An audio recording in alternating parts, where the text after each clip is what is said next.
Misterios al anochecer. Un programa que te interna en lo mejor de los enigmas, en los hechos misteriosos, la cultura. Misterios al anochecer.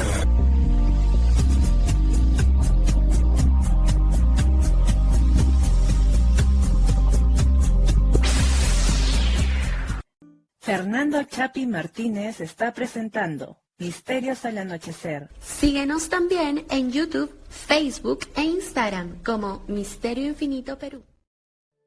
¿Qué tal amigos? ¿Cómo están? Bienvenidos una vez más a Misterios al Anochecer, su programa confiable que transita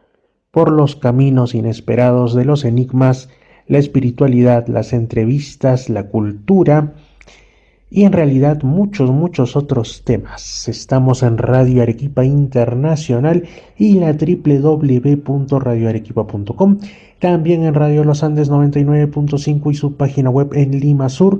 en Edenex.es la radio del Misterio es España, en Misterio Infinito Perú en YouTube, que si no están suscritos pueden hacerlo en este preciso instante. Es solo cuestión de darle un clic a suscribirse, otro clic a la campanita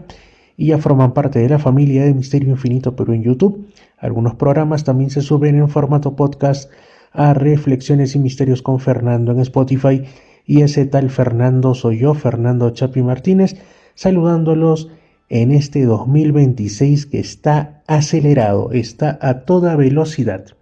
Podríamos hablar en este programa de tantos temas que tienen que ver con la actualidad, pero yo creo, amigos, que ustedes deben estar ya bastante saturados, bastante cansados de escuchar pues las mismas noticias sobre que hay guerras y ecos de guerra en el mundo, cambios de regímenes y tantas otras cosas, hasta países que surgen y otros que dejan de existir, tantos asuntos que hay, ¿no? Entonces, en este programa, en esta edición, no vamos a hablar de eso, sino más bien quiero comentarles algo que parte de la propia experiencia cotidiana, parte de una visita que realicé a un lugar y que me movió a reflexión. Resulta que hace unos días, y en muy buena compañía, visité la iglesia de San Lázaro en el distrito del Rímac, en Lima, y bueno, es una iglesia que ha conocido tiempos mejores, que viene desde el periodo español,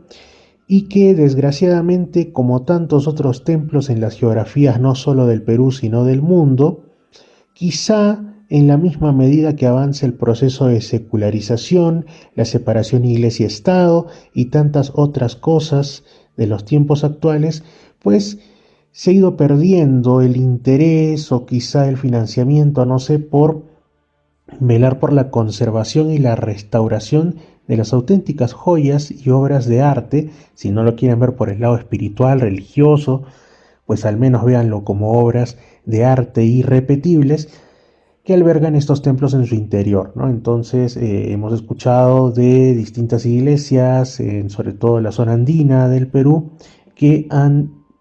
pasado una y otra vez, han sido víctimas una y otra vez de robos sacrílegos. La gente, como está perdiendo en gran medida el miedo a lo sagrado, pues lo ve simplemente como una mercancía, como algo con lo que poder ganarse pocas o muchas monedas y dedicarlas pues a cuestiones profanas. Esto se ha escuchado muchas veces, no siempre se contrarresta, a veces se deja así nomás. Muchos templos, la mayoría diría yo, de los que son históricos no cuentan con una adecuada seguridad, pero también ocurre en Lima. Entonces ahí está el caso de la iglesia de San Lázaro, que año tras año y década tras década, pues se ve que hay urnas que ya no tienen imágenes o han sido reemplazadas por burdos elementos más actuales en materiales de mala calidad, pintados por manos amateur. Entonces hay todo un tema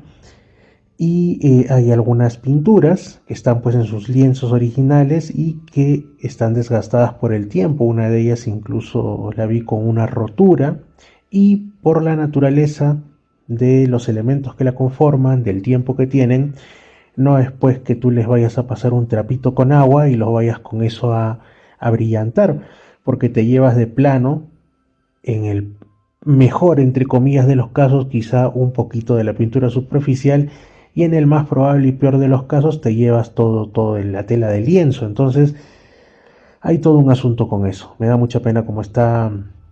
en este caso, la iglesia de San Lázaro por dentro, pero en un rincón hay algo interesante, algo que ahora ya no se estila en los templos actuales, que también está, por ejemplo, en el que es conocido como el templo, la iglesia más pequeña del mundo, la de la Virgen del Rosario, a pocos metros de ahí, en el Jirón Trujillo, que es una urna dedicada al culto de las ánimas benditas del purgatorio. Cuando uno ve este tipo de cosas, pues le llama la atención porque es una efigie que representa a una persona joven, más o menos como con los rasgos con los que se representan las imágenes de los angelitos o incluso del niño Jesús que se pone en los nacimientos de la Navidad, pero está de pie, en actitud orante, con una mirada un tanto entre perdida y esperanzada, y de la cintura hacia abajo, que es bueno, es un cuerpo desnudo, de la cintura hacia abajo, no es que tenga piernas, sino una masa que quiere evocar al fuego, ¿no? Como un fuego, como que se estuviera quemando y estuviera clamando, estuviera pidiendo por misericordia o porque lo saquen, lo salven de ese estado tan terrible. Básicamente eso es, ¿no? En el caso de la Iglesia Católica, desde el inicio no era que contase con una idea clara del purgatorio, esto surgió bastantes siglos después y se afianzó principalmente con el Concilio de Trento, que nosotros sabemos que surge en respuesta a la reforma o revolución, como la quieran llamar, protestante, ¿no? A todo lo que hizo pues Lutero en cuanto a buscar que la Iglesia Católica renuncie a ciertas prácticas que él consideraba que iban en contra del cristianismo original, como el tema de las indulgencias, pero también se metió con otros asuntos como ciertos cultos que ya más bien eran supersticiosos o, en fin, muchas otras cosas, ese es otro tema. Entonces, en el Concilio de Trento es como que ya se solidifican una serie de cosas que había que poner en claro y dentro de ellas también el asunto del purgatorio, que básicamente a grandes rasgos desde la perspectiva católica viene siendo ese estado intermedio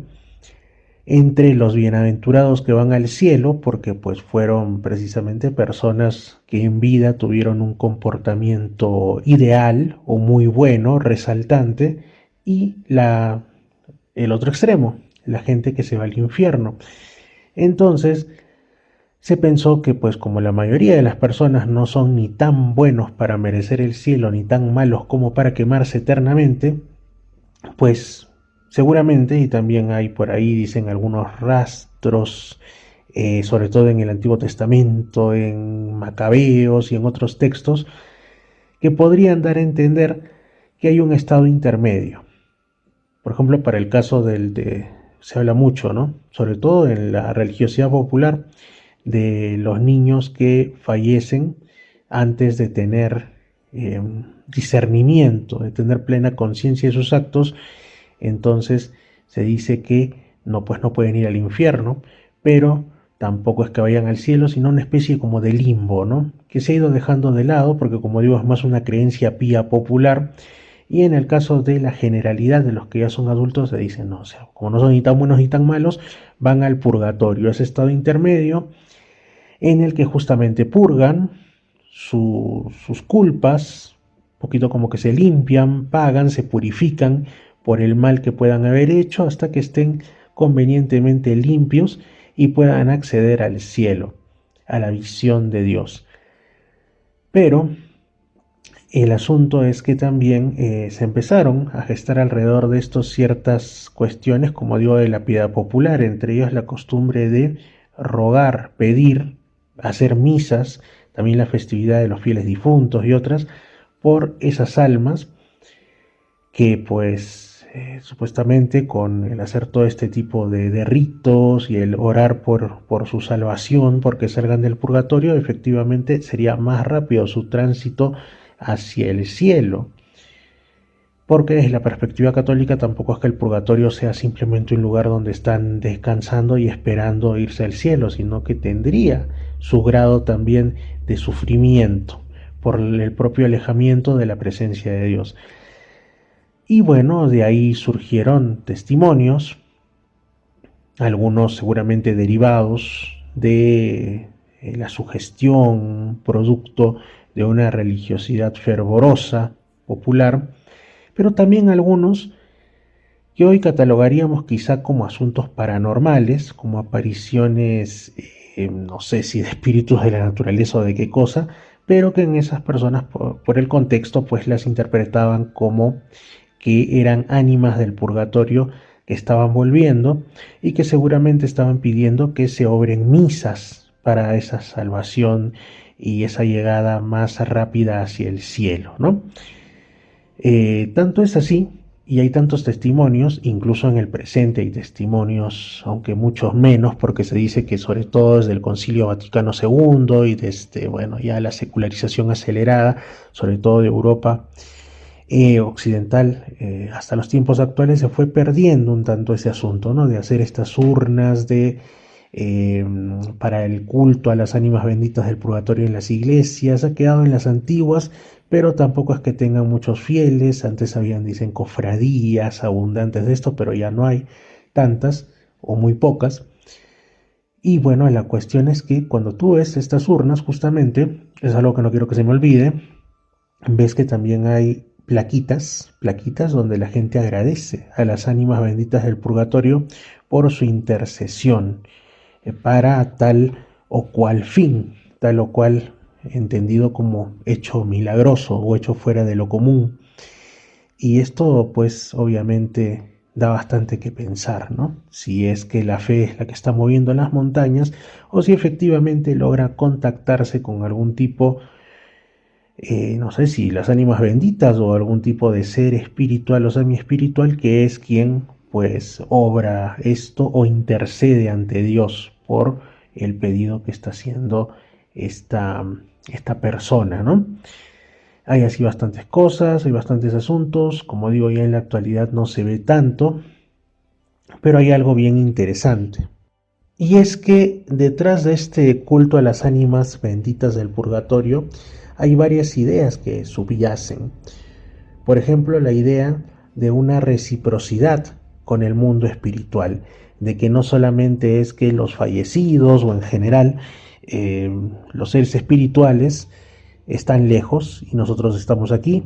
y no los vamos a ver hasta que pasemos al otro lado tras el sueño de la muerte. No, sino de que existe una reciprocidad espiritual, una especie de ya, yo oro, yo hago misas, yo rezo por ti, pero tú intercede por mí cuando ya llegues al cielo, para que yo también vaya más rápido o para que se me cumpla algún milagro que necesito. También aparte de eso, pues hay otros asuntos como, por ejemplo, desde esta perspectiva, las apariciones de las ánimas, qué es lo que buscan o cuál es más o menos el rumbo que siguen, ¿no? Se afirmaba que estas ánimas aparecen generalmente mostrando signos de tormento, por eso la efigie que les conté tiene como fuego en la parte inferior del cuerpo, generalmente se les ve así, ¿no? Como que están dolientes, están sufriendo, están pasándola mal, y lo que le dicen a la persona que las observa es algo muy concreto. No es que les van a dar una revelación, no es que les vienen a advertir de algo, no es que les van a dar una enseñanza o les van a contar cómo es el cielo, el purgatorio y el infierno, sino que sus fines, como digo, son muy puntuales. Piden misas o piden oraciones por su alma, advierten en el sentido de decir, bueno, yo estoy aquí por mis pecados cometidos, yo estoy aquí porque no obré bien, tuve momentos en los que pude ser bueno y no lo fui, así que tengo un castigo merecido.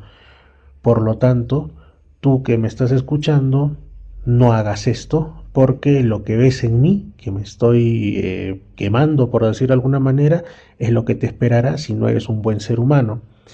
Y justamente también manifiestan que ese sufrimiento por el que están pasando es purificador, o sea, es un tema que no va a ser permanente y no es que sea simplemente porque Dios quiere de alguna manera ejercer una venganza ante el que desobedece sus normas, sino que es el fuego que purifica, es el fuego que de ahí saldrá un ser distinto que podrá ir a la presencia de Dios, y lo cual también nos lleva a recordar tantas culturas y religiones alrededor del mundo que han hablado del fuego purificador. Por ejemplo, el caso de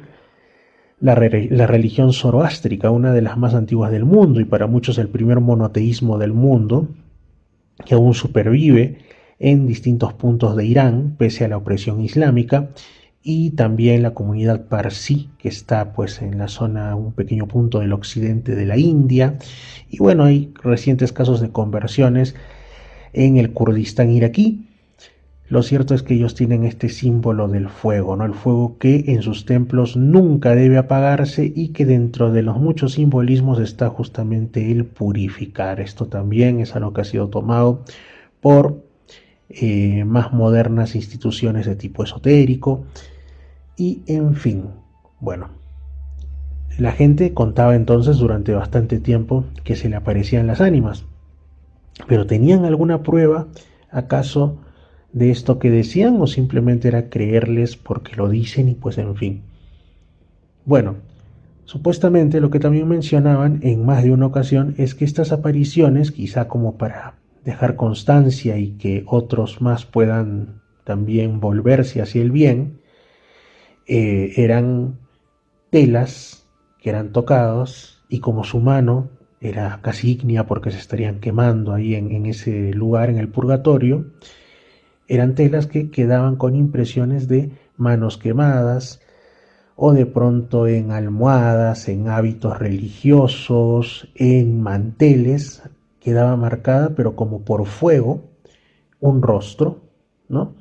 También en otros casos en libros de oraciones religiosas que tenía la persona a la que se le apareció el ánima, quedaban páginas quemadas o con signos de haber pasado por algún tipo de calor intenso o de fuego. Entonces, pues también tenemos, y de ahí deriva, incluso el Museo de las Ánimas del Purgatorio, ubicado en Roma, cuyo nombre oficial en realidad es Museo delle Anime del Purgatorio, o bueno, ya el Museo de las Ánimas del Purgatorio, que se encuentra al interior de la iglesia del Sagrado Corazón del Sufragio, o del Sacro Cuore del Sufragio, ni más ni menos que a orillas del río Tíber en Roma, lo cual también es interesante por otro asunto que les voy a decir después, ¿no? Bueno, este museo fue impulsado a finales del siglo XIX, antes del Concilio Vaticano II, mucho antes, por un sacerdote francés llamado Victor Huet, tras un incendio que ocurrió en 1897. Según el relato que se maneja, de pronto en una pared apareció la imagen de un rostro sufriente, que fue interpretado como un alma del purgatorio. Ustedes han escuchado por ahí algún otro caso en el que aparece un rostro sufriente o no sufriente en alguna pared o un piso, como grabado de la nada en algún lugar de una casa o de algún sitio? ¿A qué les recuerda, amigos? A ustedes que les gustan los temas del misterio. Bueno, en primer lugar, obviamente, a las muchas pareidolias que hay. De cuando en cuando aparece, sobre todo en las redes sociales, alguna persona que afirma que ha visto la imagen de la Virgen, o ha visto el rostro de Jesús, o ha visto una cuestión de algún otro tipo que entiende como sobrenatural, por ejemplo en el tronco de un árbol, o en alguna fotografía donde se ve un juego de luces y sombras, y esto por supuesto puede ser en la mayoría de los casos pareidolias, ¿no? Entonces, y también está el asunto de las caras de Belmes en España, conocidísimo, y que se dice que incluso hasta el día de hoy podría ser que al interior de esa casa humilde, en el piso sobre todo, pues sigan surgiendo caras que parecieran como ser formadas por manchas de humedad, pero no son eso, y pues que mutan en otras caras como si algo se quisiera manifestar ahí. Ese es otro tema. Con esto quiero decir que eso de que aparece un rostro no es algo nuevo, pero bueno, fue interpretado en este contexto como el rostro sufriente de un alma del purgatorio. ¿Esto qué motivó? Que el sacerdote, el padre Victor Huet, comenzase a recopilar relatos y objetos similares de distintos puntos de Europa. Para empezar, no es un museo espectacular, no es un museo grande, gigante, independiente, como hemos dicho, está al interior de una iglesia y básicamente es una sala que está pues llena, digamos así, de objetos devocionales, como por ejemplo libros de oración, que serían totalmente normales si no fuese porque tienen huellas como de dedos que dejan carbonizado el papel. Camisas de dormir, eh, que tienen marcas de manos, almohadas, telas, pañuelos, paños, hábitos, que tienen impresiones también. Impresiones parecen hechas por fuego, pero en forma de manos o de dedos, ¿no? Que pues no tienen ninguna explicación, nadie tendría por qué haber hecho algo así. Y por supuesto también lo acompaña estos textos explicativos de cada uno de los casos, a qué persona fallecida se le asocia, en qué contexto es que ocurren estos hechos. Ahora, la cuestión es que la Iglesia Católica no afirma oficialmente, al menos, que se trate de pruebas científicas o de algún tipo de evidencia sólida y sin ningún tipo de género de dudas de que existen las ánimas del purgatorio y que de cuando en cuando visitan a las personas, pero tampoco condena, por ejemplo, lo que hay en este museo, lo tolera más bien, y quién sabe si al permitirse que esté dentro de un templo de alguna u otra manera busca validarlo, pero sin comprometerse demasiado. Digamos que el museo tiene una función moral, histórica, cultural, catequética inclusive, para dar un ejemplo de qué es lo que se entiende por purgatorio desde la perspectiva católica, pero tampoco es que digamos que sea algo a lo que se le dé demasiada promoción, ¿no? Hay también todo un asunto más profundo, si queremos verlo así, de lo de las ánimas del purgatorio, y es que más allá de lo extraordinario, este culto cumple varias funciones históricas y simbólicas. Humaniza la muerte, humaniza y vuelve, digamos, un poco más llevadero como un proceso el tema del duelo, ya que pues nos responde a esa pregunta que todos tenemos cuando estamos en un momento de nuestra vida en el que, por el motivo que sea, un accidente, una enfermedad, casi que nos vemos de cara con la muerte o con la posibilidad de la misma, o cuando pasamos por el fallecimiento de un familiar o de un amigo, de un ser querido, y nos hacemos esas preguntas, ¿no? Hasta los más creyentes se las hacen. ¿Verdaderamente habrá algo después de la muerte? ¿Será que nos volveremos a encontrar? ¿O es que estamos condenados a fundirnos con la nada? Entonces, este asunto de las apariciones de las ánimas del purgatorio humanizan la muerte,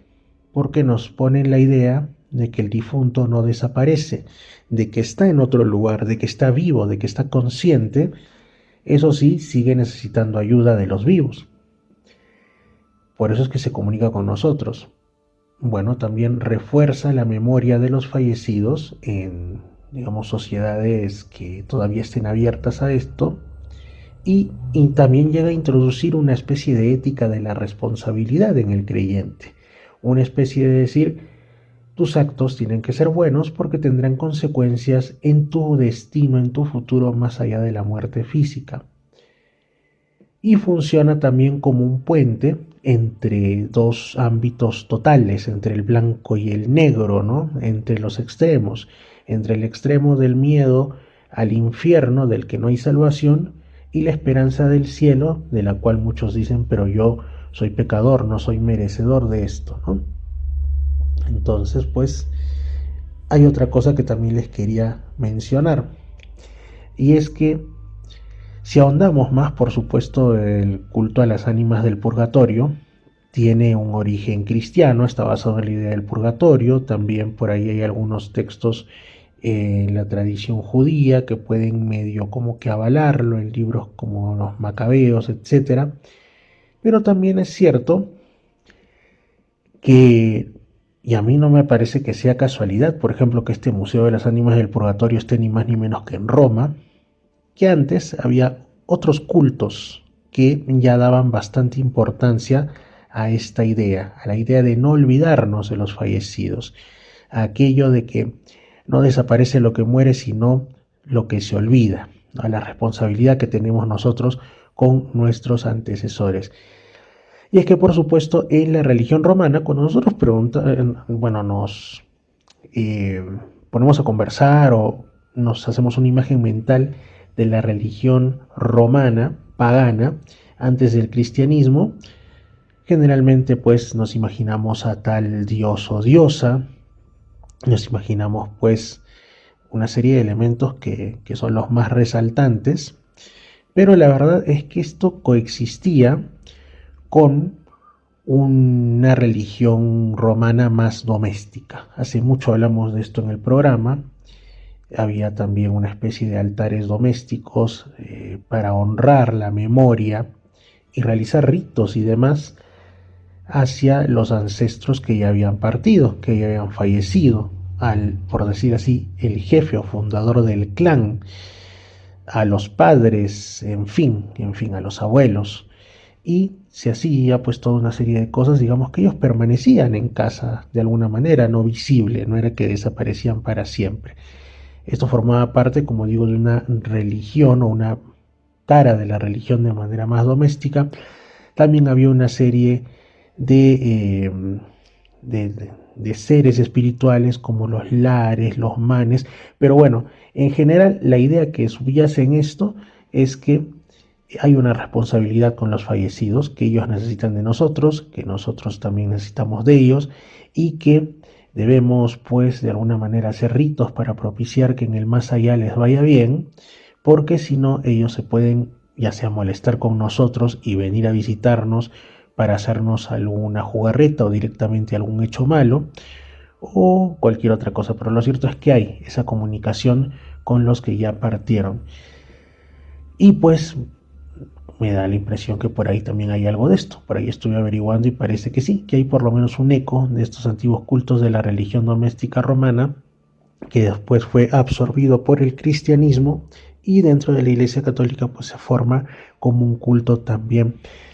popular. Y por eso es que les digo, amigos, que cuando ustedes vayan a antiguas iglesias o en general a lugares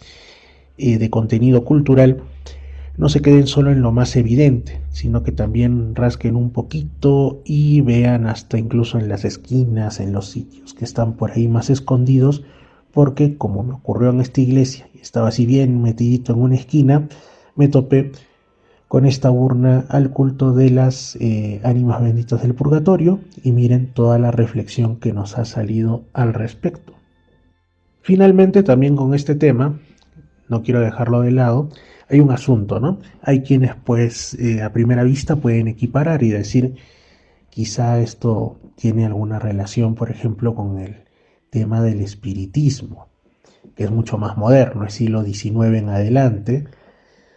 y digamos que la relación sería en el sentido de que pues ambos tienen esa carga del anhelo de contactar, del anhelo de saber qué fue,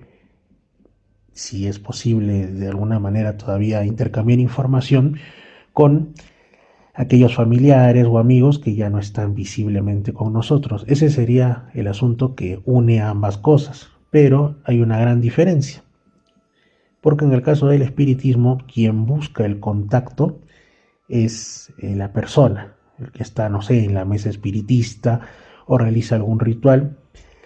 para atraer desde ese otro lado, supuestamente, porque yo creo que si traen algo es una cosa completamente distinta, no es un espíritu de un fallecido, pues traer a alguien o algo de ese otro lado para hacerle preguntas. En algunos casos te terminan dando revelaciones, te terminan diciendo muchas cosas, y bueno, después se cierra el contacto y ya, regresas a tu mundo, yo sigo en el mío. En cambio, cuando nos referimos al asunto de las ánimas benditas del purgatorio, la persona no es el que busca el contacto con el ánima, sino es que este personaje, venido supuestamente del más allá, se le aparece a la persona en concreto, le da una información muy breve, le dice, como mencioné al inicio, que ore por su alma, que le ayude mediante sus oraciones a salir de ese tormento e ir al cielo, y se retira. Entonces son cosas bastante distintas. Misterios al anochecer. Una reflexión para esta segunda parte del programa. Estoy grabando esto pues a inicios de enero de 2026. Lo indico por si es que acaso esto vuelve a retransmitirse con posterioridad y no se entiende muy bien el contexto. Bueno, lo que pasa es que estamos viviendo todavía la temporada de la Navidad y habrá quienes digan, oye Fernando, pero ¿qué te pasa? ¿Cómo dices eso? La Navidad fue el 25 de diciembre, está bien que sea rico tomar su chocolate, armar el arbolito, visitar belenes o nacimientos en distintas iglesias y tener uno también en la casa, reunirse con los familiares y los amigos, todo eso está muy bonito, pero ya deja pasar el año que de hecho no está más con nosotros, el 2025, intégrate en el 2026, ya pasó la festividad de Año Nuevo, pero lo que pasa, amigos, es que nosotros celebramos la Navidad el 25 de diciembre por nuestro calendario gregoriano, pero el 6 de enero, por supuesto, bueno, algunos dirán 6 de enero, bueno, bajada de Reyes, como le llamamos aquí, o festividad de los Reyes Magos, o de los tres Reyes Magos, como le dicen, aunque en realidad en el texto bíblico nunca menciona ni que sean reyes, ni que hayan sido tres, simplemente habla de unos magos de Oriente, es decir, algún tipo de sacerdote, probablemente de la religión zoroastriana, conocidos como Magi, o algún tipo, digamos, de persona ligada a las cuestiones de la astrología, no la astrología pop de ahora, sino la astrología clásica que pues en esos momentos formaba parte de los intentos y anhelos de los seres humanos por intentar conocer qué le deparaba el futuro, y que en esto poblaciones de el cercano oriente, y más que el cercano oriente, de la zona de Mesopotamia, los caldeos y otros, y los persas también eran muy conocidos porque practicaban y refinaron mucho el arte de la astrología. Entonces, se especula que estos magi o magos podrían haber sido eso. No magos en el sentido común de que te van a sacar un conejo de un sombrero, sino practicantes de estas artes tan antiguas, como extrañas, como crípticas, que bueno, han llegado también hasta nuestros tiempos, distorsionadas y todo, pero en parte a través del esoterismo y otro tipo de asuntos. Bueno, la cuestión es que en la Biblia no te indican que se trate de tres ni que sean reyes, ¿no? Bueno, es otra creencia. Pero vamos a que aquí generalmente hablamos de la bajada de reyes, es una festividad menor, y en otros países se habla al contrario, de que esta es una fiesta sobre todo muy esperada por los niños, porque quien lleva los regalos no es el 25 de diciembre Papá Noel, San Nicolás, Santa Claus, el viejito pascuero, sino son los Reyes Magos en su fiesta del 6 de enero. Así que es una fiesta familiar, interesante e importante desde el punto de vista religioso y también social y cultural. Pero como digo, si nos trasladamos a Armenia, el primer país cristiano del mundo, en el sentido no de que sea el primero en el que haya echado raíces el cristianismo, sino el primero que declaró el cristianismo, antes incluso que el Imperio Romano, como su religión de Estado, su religión oficial, fue ni más ni menos que Armenia, que es un pueblo mártir, un pueblo que ha sufrido mucho, que antaño estuvo extendido por buena parte de Anatolia, la actual Turquía. De hecho, su montaña en realidad, símbolo es el Ararat, que se puede ver perfectamente desde buena parte del actual estado armenio, pero que está en territorio turco. Desde mi punto de vista, algo totalmente injusto, porque pues los turcos como tales, como etnia, llegaron de Asia Central. Bueno, o sea, es un tema histórico, invasiones y demás, ¿no? Pero esa parte es originalmente parte de la patria armenia, y también por ahí están los kurdos, que también un pueblo iranio que desciende igualmente de las antiguas poblaciones de esas zonas. Pero bueno, en el caso de Armenia han pasado ellos por genocidios, y no hace tanto, no estoy hablando solamente de la etapa del Imperio Otomano, sino los actuales pueblos túrquicos que los rodean, Turquía, pero sobre todo Azerbaiyán, ¿no? Porque, bueno, el estado de Azerbaiyán, por estas cosas que hicieron, estas reorganizaciones territoriales de la Unión Soviética, que no tenían en cuenta etnias, sino, bueno, otro tipo de conveniencias y alianzas, pues parte de la actual Armenia, parte del actual, perdón, Azerbaiyán, primero que fue originalmente cristiana, y en segundo lugar que étnicamente una parte era armenia, como es el actual Najicheván y Nagorno-Karabaj. Bueno, Nagorno-Karabaj, que estuvo manejándose como un estado independiente de facto durante muchos años, conocido como el Artsaj, unido a Armenia, pero bueno, ahí entraron las fuerzas azerbaiyanas hace no tantos años, junto con sus parientes étnicos turcos musulmanes, y han hecho un genocidio que se ha callado y olvidado en buena parte del mundo. Pero aún así Armenia, aunque ahora es un estado muy pequeñito, rodeado de enemigos y de pueblos hostiles, sigue resistiendo. Sigue siendo una de las naciones más creyentes y más practicantes desde el punto de vista del cristianismo. Se afirman que entre el 95 y el 98% de las personas profesan el cristianismo, principalmente la Iglesia Apostólica Armenia, y esto pues contrasta, como decimos, para el lado occidental tienen a Turquía, para el lado oriental tienen a Azerbaiyán, hacia el sur tienen a Irán, bueno, al norte tienen a Georgia, que también es otra de las primeras naciones cristianas del mundo, y más allá del Cáucaso, predominantemente musulmán, es decir, está en un entorno bastante hostil, pero mantienen viva la llama del cristianismo. ¿Y por qué los menciono? Porque para la iglesia armenia, el 6 de enero es la Navidad. Es una creencia que ellos la tienen desde antes, incluso que en Occidente se planteara y oficializara la fecha del 25 de diciembre como la Navidad. Es decir, que el 6 de enero ha sido una gran fiesta en Armenia y también en las comunidades armenias que están dispersas por el mundo. Por ejemplo, hay comunidades incluso en Tierra Santa, hay un barrio armenio en Jerusalén. En Jerusalén hay un barrio cristiano, también aparte del barrio judío, el barrio musulmán, y aparte del barrio cristiano, que son principalmente árabes cristianos, palestinos, hay un barrio armenio que también es cristiano, pero bueno, hay una diferencia étnica, ¿no? Y una cuestión tradicional. Ahí están, pero la cosa no acaba ahí, porque el 6 de enero, obviamente, al igual que como acá, a veces se le presta más atención al 24 de diciembre que al 25, es decir, a la Nochebuena, ¿no? Es como los preparativos, la cena, el encontrarse con los amigos, nunca falta también los inescrupulosos que revientan pirotécnicos como si no hubiera un mañana, pero el ambiente es festivo, digámoslo así, más el 24 que el 25, igual ocurre en otros países, por ejemplo Rusia, Serbia, Egipto, los cristianos de Egipto, que son una gran minoría, Etiopía, Eritrea, etcétera, ¿no? Porque ellos se basan en el antiguo calendario juliano, que en el antiguo calendario juliano sí, igual lo celebran un 25 de diciembre, pero si lo ponemos en el calendario oficial, el que se utiliza para cuestiones no religiosas, sino para cosas civiles, para la vida común,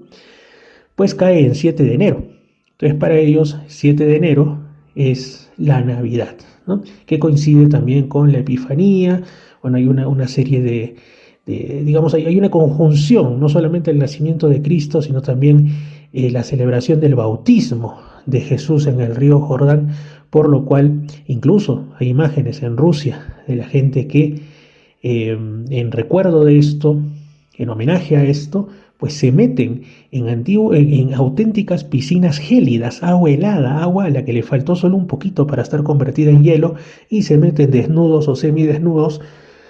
para, como una especie de, no solo de tradición, sino de prueba de fe, ¿no es así? Bueno, entonces hay todo este tema, entonces, como decimos, 7 de enero para nuestro calendario gregoriano se celebra todavía, no en todas las iglesias ortodoxas, sino en algunas,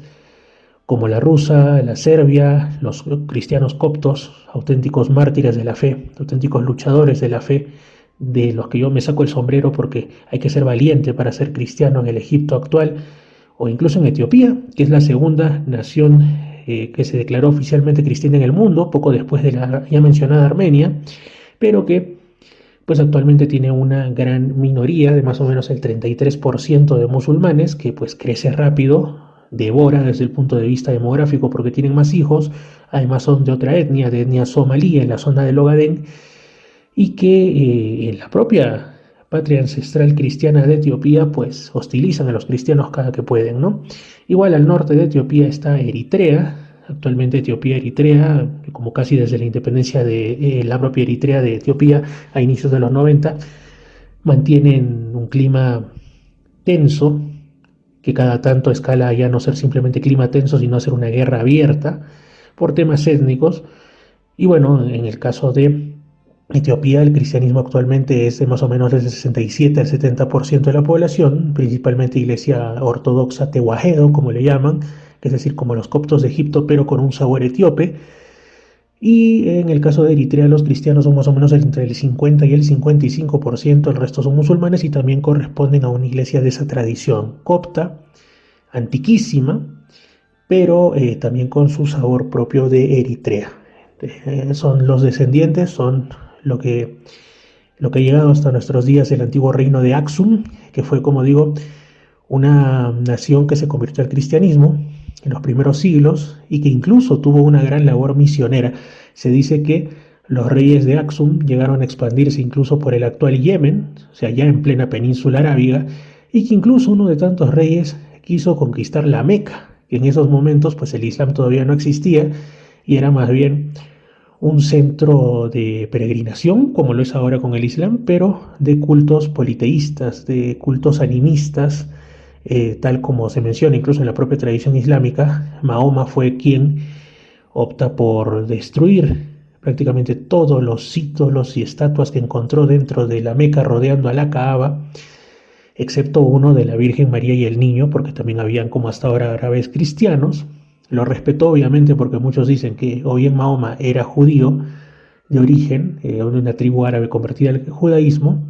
o bien era cristiano o probablemente nestoriano o algo así. Bueno, sí tenía por lo menos parientes que lo eran, o sea, conocía y respetaba la figura de la Virgen y de Jesús. Esa es su óptica, obviamente, viendo a Jesús como un profeta, no como el Hijo de Dios. Bueno, volviendo al asunto, la cosa es que dicen que hubo incluso un rey del antiguo Aksum que lleva una caravana incluso de guerreros montados en elefantes y quiere conquistar la Meca. Si lo hubiera logrado, muy probablemente hubiera cambiado el curso de la historia entera, porque es probable que el Islam no se hubiera podido difundir no mucho después, que la Arabia se hubiera convertido completamente al cristianismo y que pues hoy el cristianismo tuviera el doble de adherentes de los que tiene,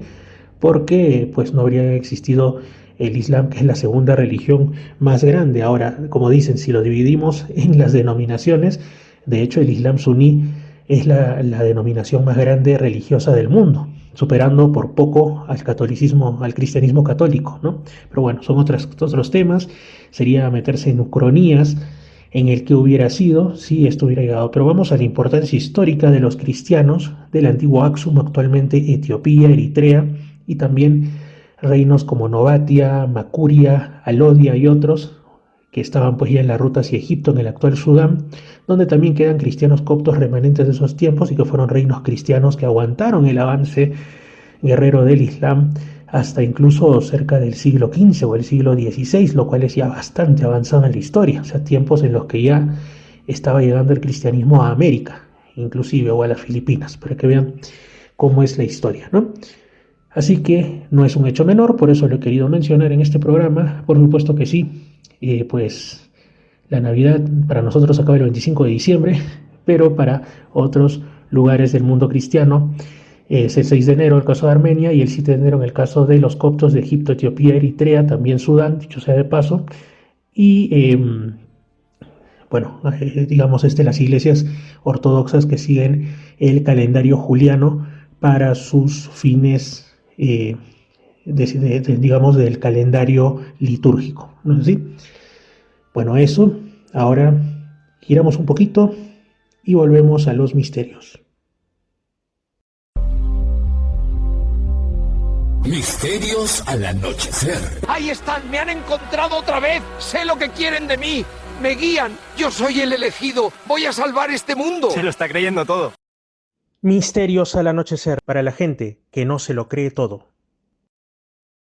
Vamos a ir ahora entonces con algunos casos de encuentros con lo extraño, con seres que no deberían existir supuestamente más allá de las leyendas, de las tradiciones populares, de los cuentos, de las historias de terror o de las películas de ciencia ficción. Pero hay muchos que afirman en variadas geografías del mundo y en distintos tiempos que se los han encontrado en alejadas carreteras, en bosques por los que no es muy recomendable caminar según qué hora, o hasta a veces en sus propias calles. Nadie está a salvo de un encuentro con lo desconocido. Vamos entonces con un caso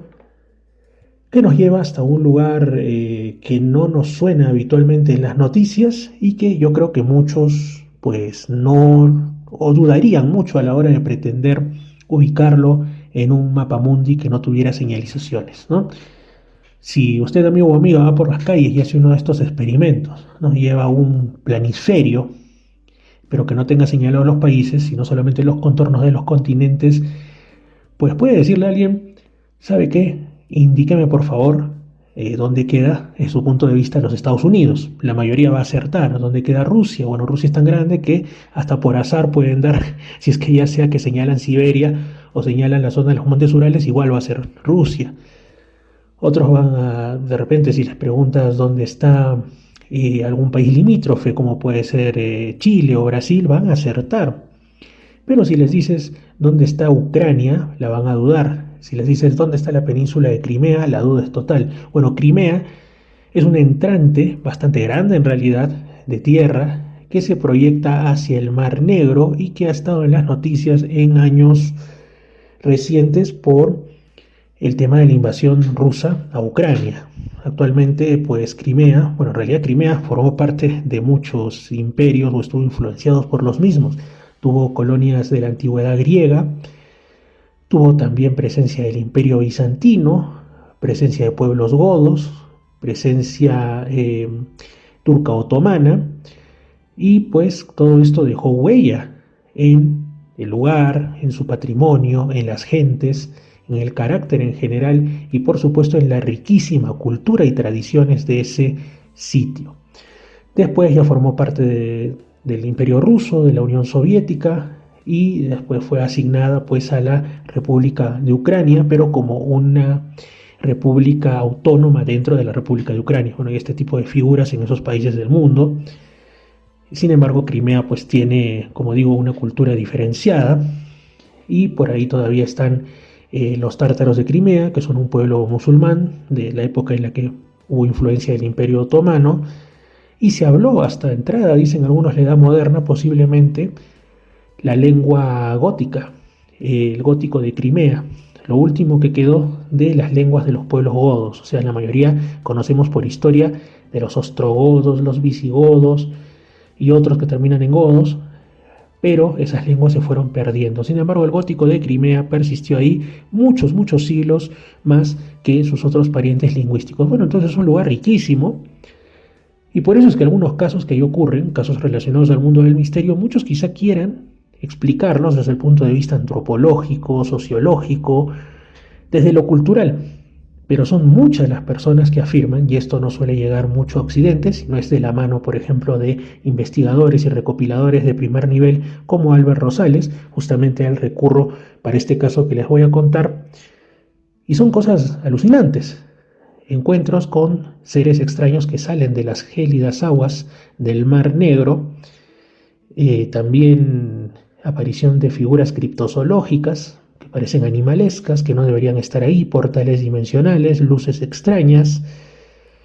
en fin, toda una fauna, flora y no sé qué más que no parece pertenecer a nuestra esfera, a nuestro mundo, sino más bien haber cruzado por algún quiebre de la realidad desde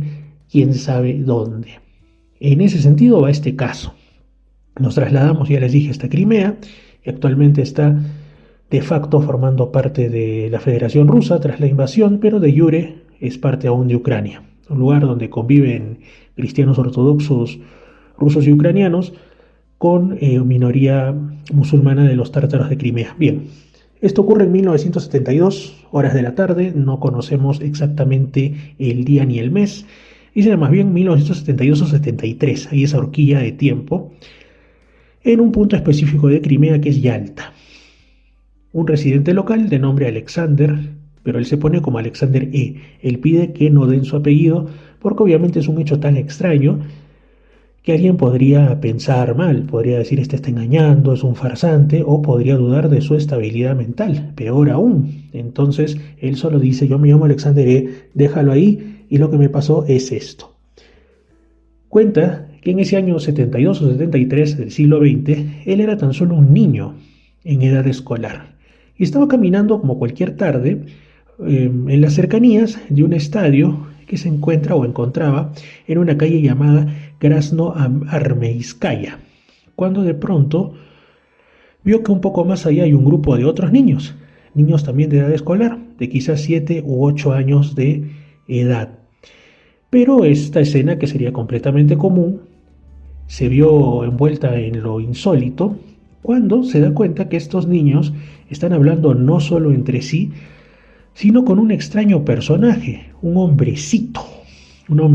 o eso parecía, de poco más de 1 metro, quizá 1,30 m o máximo 1,40 m de estatura, vestido completamente con un traje que parecía hecho de metal, un traje plateado muy brillante y que además parecía no tener cuello, parecía que su cabeza directamente se juntaba con la zona de los hombros y el torso, es decir, era un ser que no pasaba desapercibido, ni por su tamaño, ni, ahora le vamos a hablar un poco de los rasgos, ni tampoco por esa característica de no tener cuello, ¿no? Bueno, la cuestión es que Alexander, cuando se va acercando, queda sorprendido por la apariencia que tenía este ser, porque no era ni una persona de baja estatura, que tuviera enanismo, sino más bien parecía un anciano. Llegaba, como decimos, a la misma altura de la cara de los niños, y al estar aún más cerca Alexander de ellos, escucha que estaban conversando. Fragmentos de la conversación, aunque no pudo captar el sentido general. Por ejemplo, recuerda mucho una frase que dijo este hombrecillo. Dijo algo así como no tenemos eso. En respuesta seguramente a alguna pregunta de estos niños, que sería muy interesante quizá, si aún siguen con vida y ya deben ser bastante adultos, pues que contasen, que se animaran a decir qué le estaban preguntando a este ser, de dónde afirmaba ser, si acaso lo dijo, y a qué respondía diciendo que ellos no tenían eso, no tenían qué, no tenían cuello, no tenían otra cosa, qué cosa no tenían, y sobre todo por qué en plural estaba hablando de su especie, de su raza extraterrestre, de qué se trató. Bueno, la cuestión es que Alexander recuerda, y no puede olvidar a día de hoy, la voz del hombrecito, porque dice que sonaba antinatural, tenía un fuerte acento ruso. Pero esa antinaturalidad probablemente era porque se trataba más de una voz de tipo sintético, algo así. Algo como cuando hasta hace unos años la gente hacía pues sus cosas con locuendo, y era una cosa pues que nadie podía creer que eso fuera una voz de una persona tal cual. Ahora incluso cuando generan voces sintéticas con distintos programas de inteligencia artificial, si tienes buen oído y eres observador, puedes pillar algunos detalles de antinaturalidad. Pero bueno, así era esto. Hay otros casos de encuentros con seres extraños, supuestamente de otros mundos, donde también se dice incluso que hasta tienen como cajitas o una especie de traductores o algo así, que ellos seguramente hablan ahí en su idioma de su planeta o de donde sean, y esto los traduce a la lengua humana, pero con una entonación que no es natural, ¿no? Entonces algo así quizá pasó. Alexander, recordemos, era un chiquitín, pues se asustó rapidito y salió pitando, salió corriendo, abandonó rápidamente el área, pero este recuerdo nunca lo abandonó él, porque esto se lo cuenta a un investigador reconocido de esos lugares del mundo, Anton Anfalop, quien lo entrevistó en tiempo tan reciente como el 20 de julio de 2013. Miren cuánto tiempo había corrido desde 1972 o 73 hasta el 2013, y Anton Anfalop aún lo recordaba vivamente. Vamos ahora con otro caso, un caso también de por ahí, de por 1973, que es curioso porque podría estar combinando dos elementos que hacen que esto sea sumamente extraños, porque uno es un posible desdoblamiento del tiempo, es decir, un viaje hacia el pasado, y el otro es pues el encuentro con seres que no parecen corresponder a nuestra realidad. Todo junto, todo como en botica, en este caso.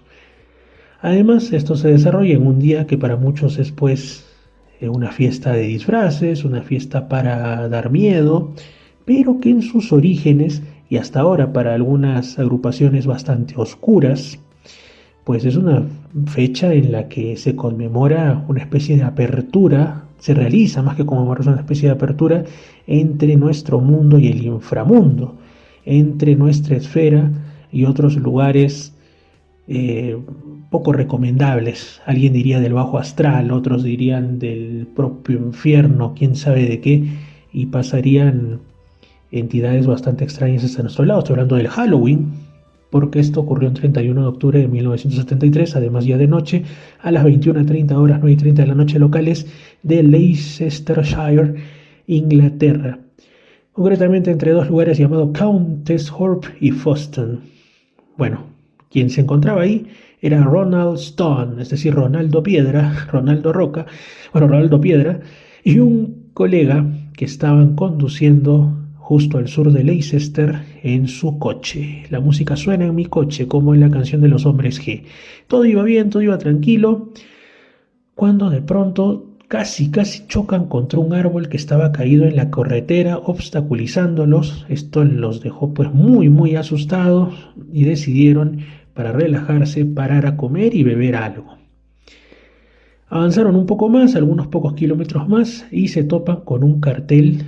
que indica The Village, como si fuese pues el cartel de algún restaurante o algún sitio para guarecerse del tiempo, de las inclemencias y para descansar un ratito, ¿no? A pesar de que era una carretera principal, le sorprende que era un pequeño cartel de metal, no muy grande, como decimos, que estaba unido a un poste de luz que se veía muy viejo, se veía como de otro tiempo, se veía bastante retro. Y este poste de luz ni siquiera tenía luz. Esto también era extraño para tratarse de una carretera principal en Inglaterra. Y estaba pintado de un color azul oscuro, las letras rojas estaban descoloridas, como que se tratara de algo que llevaba mucho tiempo sin mantenimiento. Y había una flecha que apuntaba hacia un camino que de ahí salía y que estaba totalmente a oscuras, sin iluminar. Bueno, entonces lo que ellos hacen es girar hacia su derecha, con el auto, obviamente, y llegaron a un cruce. En ese lugar notan la presencia de dos figuras que estaban caminando hacia ellos. Imaginaron pues que eran personas del lugar, que quizá podían darles alguna idea de algún sitio donde comer, de qué había por ahí, de dónde quedaba ese tal The Village, que seguramente era un restaurante, algo pequeño, un sitio de carretera. Pero entonces Peter baja la ventana para hablarles, para hacerles la consulta. A medida que estos personajes se acercan, se dan cuenta que estaban vestidos de forma idéntica con lo que parecían ser capas negras largas, con una capucha suelta, y se notaba que tenían un cuello largo, anormalmente largo para un ser humano. Se podía apreciar que tenían cabezas bastante pequeñas, muy pequeñas para ser las de un ser humano, blancas, muy blancas, calvas, sin ningún cabello, y que tenían también pantalones negros y lo que parecían ser zapatos negros brillantes. Podemos pensar que por tratarse de Halloween podían haber sido personas que están pues en un plan de hacer bromas y de disfraces, o como digo, de algún tipo de agrupación de estas peligrosas, oscuras, que moran sobre todo por esas zonas en ese día de Halloween. La cuestión es que esto generó totalmente la alarma en Peter y también por supuesto en Ronald. Y se fueron rápidamente, sintiéndose asustados, sentían que todo era extraño, que la carretera misma no era tal como la conocían. Condujeron un par de cientos de metros y llegan de la nada a lo que parecía el aparcamiento, es decir, el lugar para estacionarse de un pub bien iluminado. Ellos dicen que era un lugar muy acogedor, era el pub más encantador que habían visto nunca, pero daba, curiosidad, porque a pesar de ser un lugar tan bonito, quizá por lo aislado, no se veía que hubieran clientes. Estaba todo en muy buen estado, bien pintadito, y al entrar se percatan pues que hay un camarero. El ambiente era cálido porque había un buen fuego ardiente ahí, y el camarero les preguntó qué era lo que deseaban,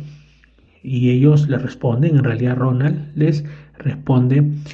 que querían pues un par de cervezas. El camarero sirve las bebidas y les pide solamente 2 chelines. Ronald estaba sorprendido porque en ese año 1973 el costo de una cerveza no era tan así, era bastante más caro, y esos costos correspondían a un tiempo muy anterior. Por ahí que tenían felizmente algunas pequeñas monedas y con eso pagaron lo que les habían pedido por las cervezas. Después de beberlas, siguen percatándose de que no hay ninguna señal de otros clientes, no hay absolutamente nada, así que se retiraron con algo de apresuramiento minutos después. Se suben al auto y encontraron su camino de regreso a través pues de los pueblos que había en esa zona y llegan a Northampton, que era donde estaba la casa de uno de ellos, más o menos a las 23 horas, a las 11 de la noche. Bueno, ¿qué es lo que ocurre?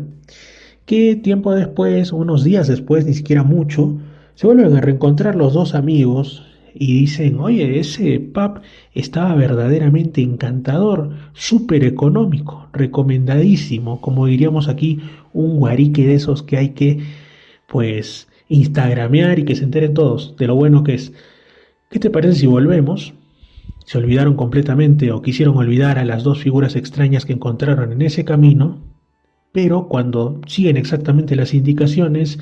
no encuentran ya el viejo cartel que decía The Village. El camino era distinto, estaba como ya mucho más olvidado, y cuando llegan al sitio, pues no encontraron ni rastro del edificio. Al parecer, de haber existido, o existió en otra realidad, o había desaparecido mucho tiempo atrás. Había sido algo de décadas anteriores, que seguramente el negocio había cerrado por falta de clientes, y ya no existía más. Es decir, como si hubieran viajado hacia el pasado,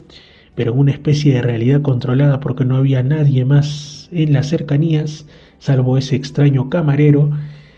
y esas dos extrañas figuras hacen pensar, quién sabe, en un encuentro también con seres que no eran precisamente humanos. Hay toda una serie de implicancias que podría tener este caso, si es que es verdaderamente real y tal como lo han contado. De lo cual también nos lleva a otro punto, ¿no? Estos casos, uno se pregunta, si alguien realmente puede viajar hacia atrás en el tiempo y te comes pues un platillo delicioso o una bebida, y cuando vuelves a tu tiempo, esta bebida o esta comida de ese tiempo pasado también no envejecería, no te causaría una intoxicación que te llevaría a la muerte, o es que estaría resguardada por el propio tiempo en el que se mueve tu organismo. Bueno, estos son otros misterios. Al final estamos hablando solamente de cuestiones hipotéticas. Amigos, hemos llegado entonces a la parte final de esta edición en concreto de Misterios al Anochecer. Les estoy muy agradecido por haber estado ahí al otro lado, ya sea de sus radioreceptores hacia la antigua, radioreceptores, qué hermoso suena, o de repente del aplicativo móvil de alguna de las emisoras que nos retransmite, o quizá a través de Spotify o de YouTube, el Misterio Infinito pero en YouTube, ustedes ya lo saben, y si no lo saben, pues ¿qué esperan para suscribirse? Misterio Infinito pero en YouTube, en Spotify Reflexiones y Misterios con Fernando, a través de Radio Arequipa Internacional y la www.radioarequipa.com, en Radio Los Andes 99.5 de Lima Sur y su página web, en edenex.es, la radio del misterio desde España, en general cualquier otro medio también, pues les envío un fuerte abrazo. Que tengan muy buenas noches. Y ya saben que estamos siempre aquí, en Misterios al Anochecer. Nos estamos escuchando.